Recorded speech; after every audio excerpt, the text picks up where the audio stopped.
The iPhone 5S was by far my favorite smartphone of all time. It was beautifully crafted, ran silky smooth, and it was the first device to have a capacitive fingerprint sensor, a feature which to this day I cannot live without. The phone was the main reason why I quickly replaced my Windows laptop at the time for a MacBook Pro. It was also the reason why I was swept up by the iPad craze and splurged on an iPad Air. You could say I was completely assimilated into the Apple ecosystem. Fast forward to 2018, I've upgraded to an iPad Pro. I still do most of my work on a MacBook Pro, but I no longer have an iPhone. I'm currently using an Android, the Samsung Galaxy S9 as my smartphone of choice. So the question is, why did I switch from iOS to Android for my smartphone needs? In today's video, I will be covering the factors that led to this decision. Let's jump right in.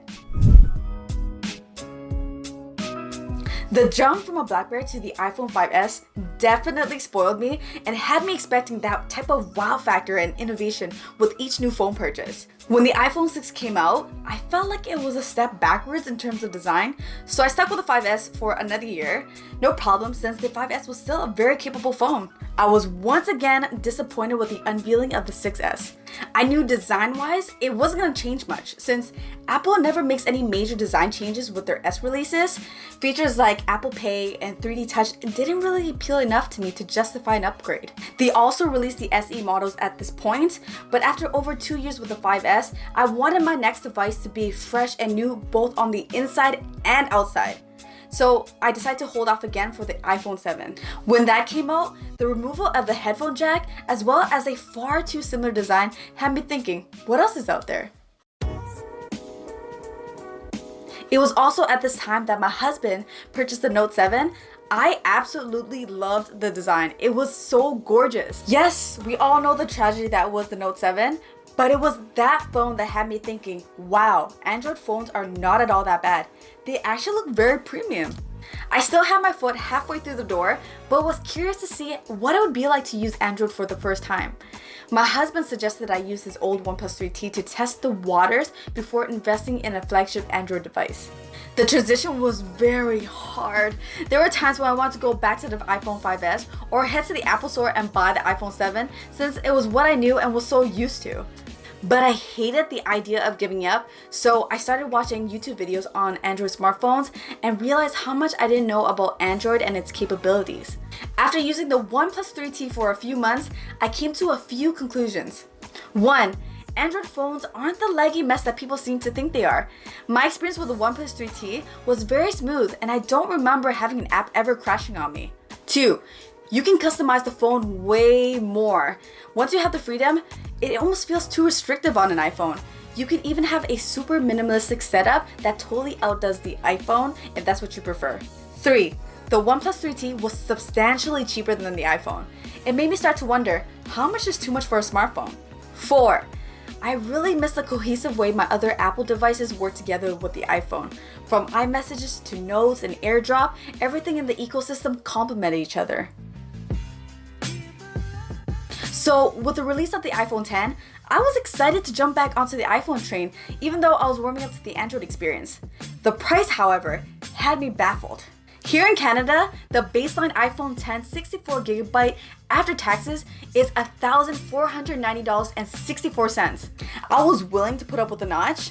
I could probably live without the headphone jack, but the removal of the fingerprint sensor and the outrageous price were total deal breakers. I stuck with the OnePlus 3T and was interested in the Samsung Galaxy S8 due to its size and design. Ultimately, I held off and went with the Samsung Galaxy S9. The lilac purple color really sold me on it.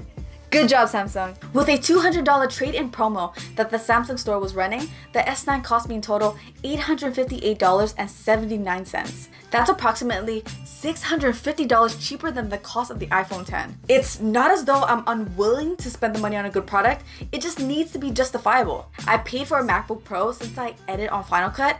I don't currently have the time to learn a new video editing software. I paid for the iPad Pro, which is probably one of Apple's best products in years. Yes, it's overpriced, but if you're a creative individual, drawing and handwriting on the tablet is second to none. Combine that with a superior app experience and the fact that I'll be keeping the tablet for more than a few years, that's why I was willing to spend the money on it. I just couldn't justify the high cost of the iPhone X. The features I valued most, the fingerprint sensor and headphone jack, were removed. Gesture navigation is a neat feature, but Apple's lack of design innovation for 3 years gave me a window to see what Android had to offer, and I enjoyed it enough to stay. The reasons listed are why I no longer use an iPhone. At the end of the day, everyone has their own preference. I have nothing against Apple and iOS. If anything, I think they make high quality products and the iOS experience is great in its own way. Smartphones are becoming a very personal item. Both Google and Apple are starting to incorporate settings into their phones to combat smartphone addiction. So it's no wonder people get so defensive when they hear that someone else doesn't like their personal choice of smartphone. My suggestion for anyone looking at Android coming from iOS: do your research before buying. Be prepared to dedicate time to learn the new operating system. Maybe ask a friend with an Android device to show you the basics to cut down that learning curve. Go into it with an open mind. Don't let others sway your opinion on something you haven't given a fair chance yourself. I'm glad I did. Until the next one, peace. Bye!